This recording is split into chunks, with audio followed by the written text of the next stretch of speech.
Let's go to Patrick in Atlanta. Patrick. Yeah, man, first off, let me say that JWill does not want this smoke when it comes to his ridiculous thoughts on LeBron over MJ for the GOAT conversation. And well, then bring it then. Well, then bring it then. Patrick. Well, then bring it then, Patrick. Okay.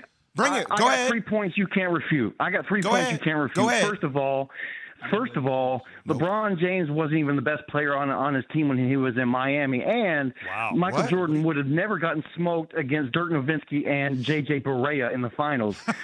But that's not a fact. That's subjective. I just want you to know that's subjective. He said Nowitzki and J.J. Barea. And J.J. Barea, yeah. Just skipping Steve Nash and everybody. Okay, that's fine. I like it, though. It's good. It's Go ahead. Approach. Here are the 2 points. The simple fact is that Jordan never played with more than one All-Star on his team, and Jordan played when you can be knocked down. And if he were playing in today's game where the silliest ticky-tack foul is called, he would average 40, 50 points a game.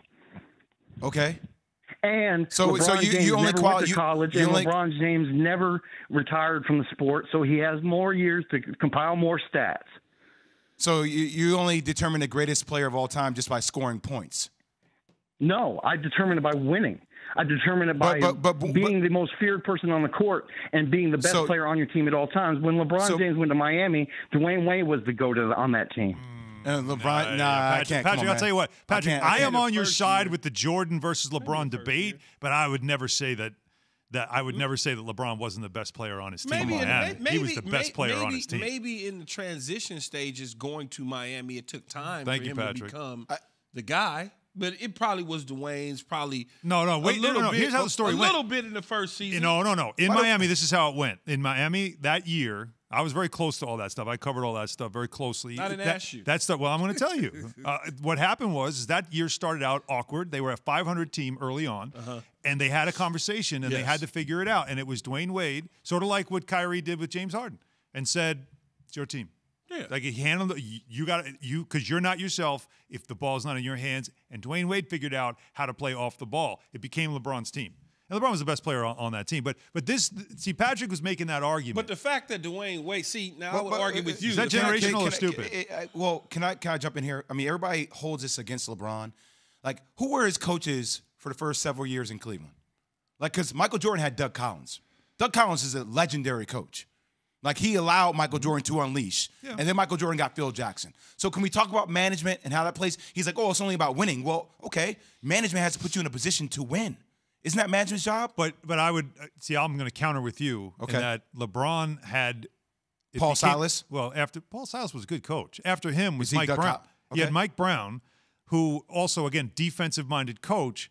But we all know that LeBron had a say in who was coaching him, because there were coaches that he wanted nothing to do with. He was the one who decided coaches. Michael Jordan never got involved in that stuff until the very end when Phil wasn't coming back. Well, I'm not coming back. That was at the end, though, when they already had success.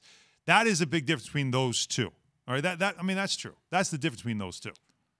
LeBron was a kid, though, early in his career. Yeah. He came out of high school. Michael Jordan went to college. Yeah. So, his success early on in Cleveland is a plus. He's a kid, man.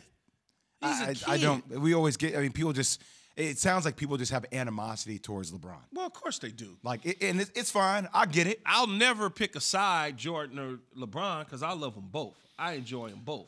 Just look at all the things LeBron does. Passing. I mean, I understand he doesn't score 50 points a night. Jordan passed too, man. He passed. But not like LeBron. I understand that, but the game also has changed to a degree where. Oh, I agree. And you know that, Jay. You played in the NBA. Why am I explaining to you? No, I agree. This is also another, these morph into other discussions. All right, that's the greatness conversation. And then we talk about a generational conversation, which is when people say Steph Curry changed the game more than anybody because of the three-point shot and the distance he'll shoot it from.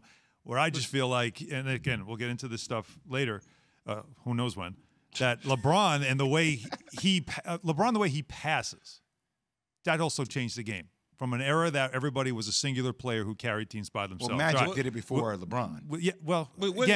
He brought it back. But also, Jordan changed the game in a lot of ways. Now. I know, but this was going to happen.